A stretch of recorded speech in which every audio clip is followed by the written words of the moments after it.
Ano po ang sinasabi nila? Sila ang sumusuko sa mga ICC commissioners at investigators. Sila ang nagbabayad ng hotel. Sila ang gumagawa ng pamaraan upang magkaroon ng investigasyon dito sa Midas Hotel na pag-aari ni Saldico. Libre si Saldico nagbabayad. Doon sa unit ni Saldico sa raffle sa Makati, doon dinadala ang mga witness, doon dinadala ang mga tao para ibuo ang kaso laban kay Pangulong Duterte. Sino nagdala? Si Senador Antonio Trillanes.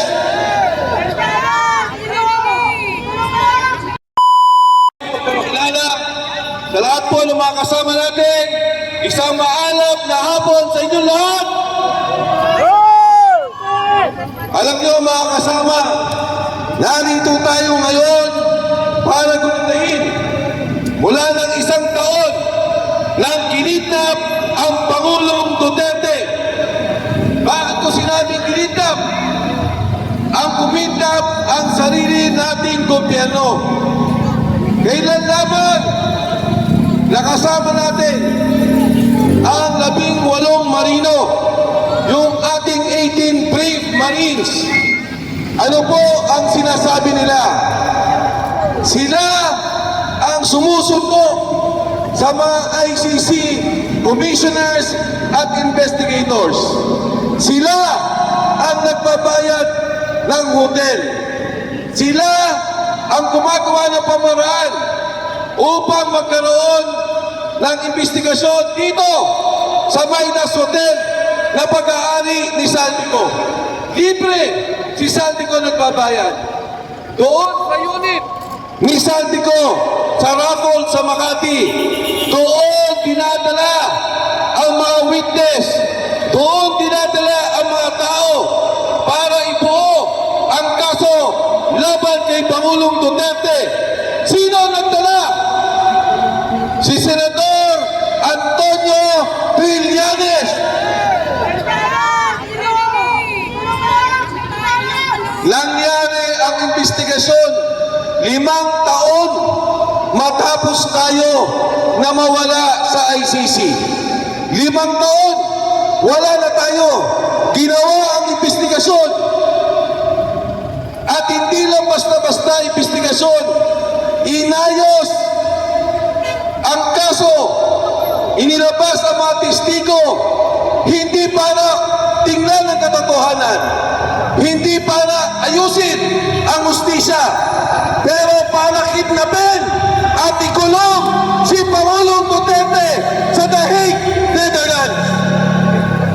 Ano po ang sinasabi ng mga security? Wala pa ho ang warrant of arrest. Ikinulong na sa Villamor ang Pangulong Duterte. Sinigurado nila na mula Hong Kong makukuha si Duterte at madadala sa Netherlands. Mga kababayan, wala akong problema sa hustisya. Wala akong problema kung nung nais na sa katotohanan. Tandaan ninyo, si Pangulong Estrada kinasuhan sa Pilipinas, sa korte sa Pilipinas, ikinulong sa Pilipinas. Ang Pangulong Gloria Macapagal Arroyo kinasuhan sa Pilipinas. Batas ng Pilipinas. Ikinulong sa Pilipinas. Pero si Pangulong Duterte kinidnap ng ating gobyerno. Ang sabi ni Saldico, si Bongbong Marcos mismo ang mastermind sa kaso ni Duterte sa pagtestigo ni Trillanes sa pera ni binibigay at nung siya ay kidnapin at ilipad sa The Hague, Netherlands.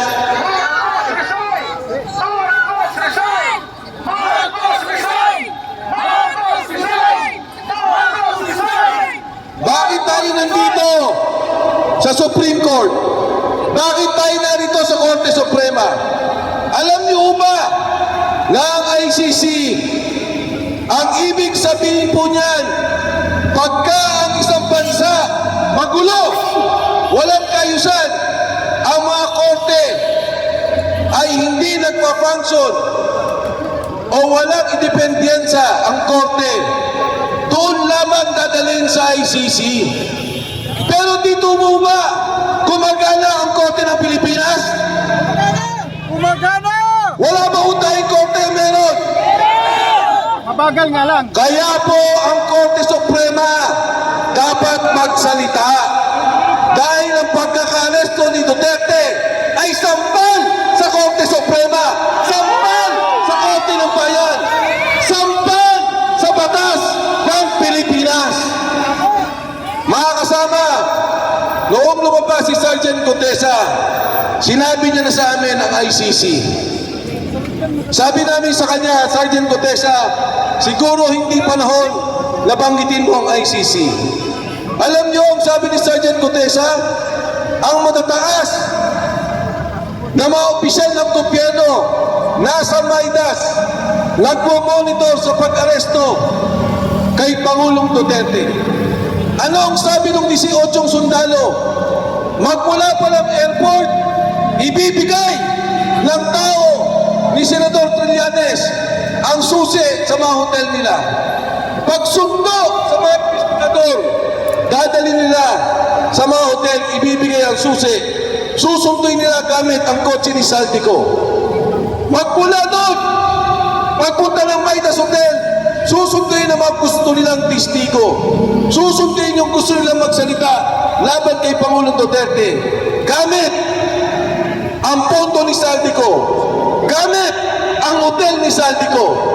Gamit ang mga unit ni Saldico. Kaya ito po, mga kasama, ang nangyayari sa ating bansa sa ngayon. Siguro nila kay Pangulong Duterte, nag-usap-usap, mas mabuti ilabas yan ang bansa kaysa kasuhan sa Pilipinas. Pero hindi nila naintindihan, sa ginawa nila, naging martir si Pangulong Rudy Duterte. Duterte! Duterte! Duterte! Duterte! Tatlo lang po sa aking kaibigan at namatay na matatandaan ng sambayanan. Ang pagkamatay ni Jose Rizal dito sa Luneta. Ang pagkamatay ni Ninoy Aquino sa talbak ng NAIA na pinaslang ng mga sundalo, pinaslang sa ilalim ng administrasyon ni Ferdinand Marcos Sr. At ngayon, sa ating kasaysayan, pag namatay ang Pangulong Duterte sa The Hague, Netherlands, siya lang ang tanging Pangulo na kinidnap ng sarili niyang gobyerno.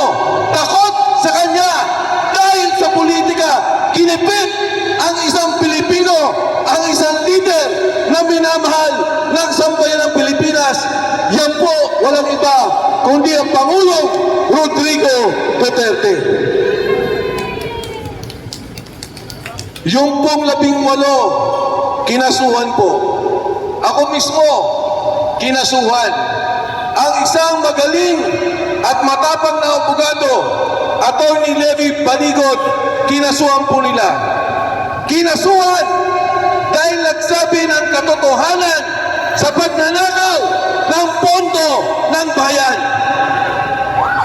Ano bang sinabi ng mga sundalo? Nag-deliver kami sa mga senador. Nag-deliver kami sa mga congressman. Nag-deliver kami kay Speaker Martin Romualdez at kay Pangulong Bongbong Marcos. Yan ang sinasabi ng mga sundalo. Yung bilyon-bilyon na mali-maleta lang dinideliver nila, yan po ay pera ninyo, pera ng kapulisan na makasama natin, pera ng taong bayan, dahil po yan ay buwis na binabayad po natin. Pero ayaw nilang pakinggan. bagkus ang mga nagsalita pa ang kinakasuhan. Kaya po, ngayong hapon, nananawagan kami sa Korte Suprema.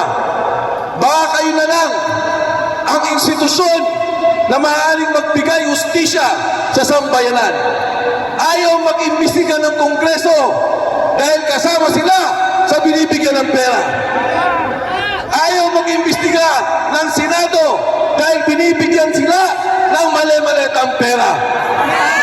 Ayaw mag-imbestiga ng Ombudsman, ng NBI, ng tama ang iniimbestigahan ang nag-akusa dahil ang mga tao din yan ay sangkot sa mali-malitang pera.